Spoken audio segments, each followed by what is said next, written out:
Друзі, вітаю! У цьому відео я хочу вам продемонструвати, як посіяти салат айсберг, щоб 100% отримати врожай, а саме тугу головку салату айсберг. Головним правилом є те, що потрібно салат айсберг вирощувати тільки через розсаду. Таким чином він ніколи не буде випускати насінневу стрілку, а буде зав'язуватися у качан. Посіяти потрібно насіння вже зараз, а точніше можна сіяти з 1 квітня по 20 квітня. Це найкращий час, що приблизно до 10 або 15 травня в нас вже утворилася нормальна розсада, яку можна буде висаджувати у відкритий ґрунт. Зараз ви бачите результат такого посіву у минулому році. Розсада вийшла шикарна, а також і сам врожай був великий і 100%. Уся розсада салату айсберг утворила великі головки, що ви зараз і бачите у себе на екрані. А зараз же я продемонструю, як це робити, щоб повторити такий самий результат. А плюсом вирощування в домашніх умовах салату айсберг є те, що він стійкий до більшості хвороб, практично не хворіє. А також шкідники його не дуже полюбляють, тому ви його не будете оприскувати фунгіцидами, інсектицидами, а просто будете підживлювати, щоб врожай був більше та смачніше. І такий врожай буде дійсно корисний, на відміну від салату айсберг, який продається у супермаркетах та на базарі, тому що в промислових обсягах його обов'язково оприскують від шкідників та хвороб, щоб, не дай Боже, втратити врожай, а з ними гроші. А кожна обробка фунгіцидами та інсектицидами овочевих культур пагубно сказується на нашому здоров'ї. Для вирощування салату айсберг знадобляться контейнери, будь-які, в які можна поставити стаканчики. Стаканчиків достатньо обсягом 100 мл.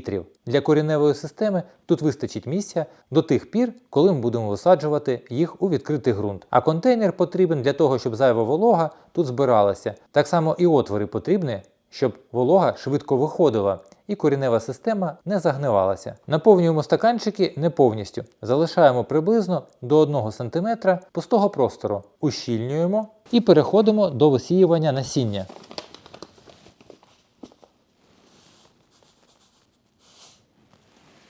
Ось так виглядає насіння салату. Я використовую салат айсберг сортовий, з якого можна потім буде зібрати насіння, і на наступний рік його можна буде посіяти. Якщо ґрунт у вас сухий, то його обов'язково потрібно промочити, тому що він зараз трошечки ущільниться і просяде.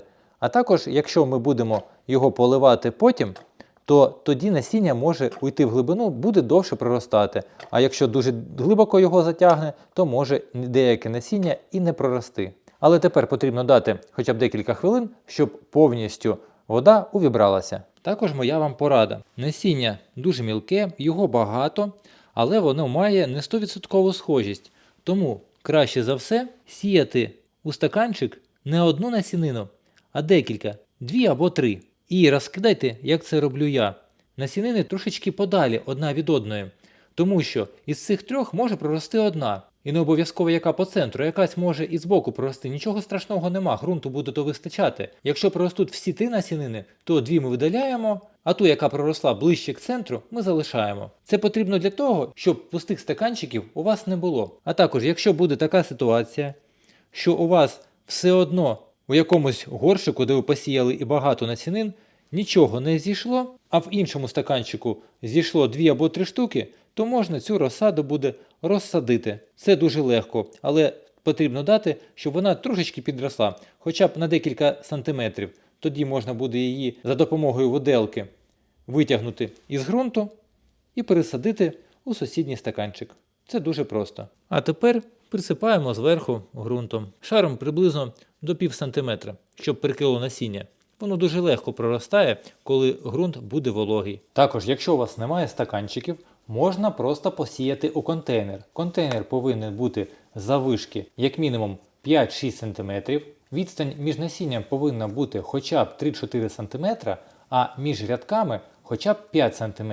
Тоді розсада салату буде нормально рости. Але є один мінус у вирощуванні чисто у контейнері розсади, тому що коріння все одно буде переплітатися, коли розсада виросте. І при висаджуванні розсади у відкритий ґрунт, при відокремленні одна від одної, ви обов'язково дуже сильно пошкодите коріння. Розсада буде погано приживатися, і це може вплинути на розмір врожаю. А в окремих стаканчиках такого точно не буде. Розсада швидко приживається і росте міцною. І знову добре проливаємо ґрунт.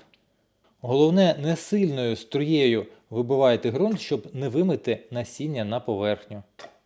Тому що насіння сухе і легке, може легко піднятися вище ґрунту, коли ви заливаєте його водою. Зараз для проростання насіння сонце та світло не потрібне, тому просто ставимо у тепле темне місце. Не потрібно нічим накривати, воно добре проростає. Але дивіться, щоб ґрунт не пересихав. Якщо температура пророщування буде десь 20-25 градусів, то вже через 2-3 дні ми отримаємо сходи салату. А вже потім, як тільки з'являться перші паростки, ми ставимо салат на підвіконня або у стелажі з підсвічуванням, щоб розсада не витягувалася і росла міцною, а не блідою. А всі інші відео, як потім розсаду салату підживлювати, як висаджувати, все це я розповім по сезону. А також вже в мене на каналі є всі ці відео. Можете зайти і подивитися за минулі роки. Я вам бажаю великих врожаїв і вдалого дня. Зустрінемось у наступних відео.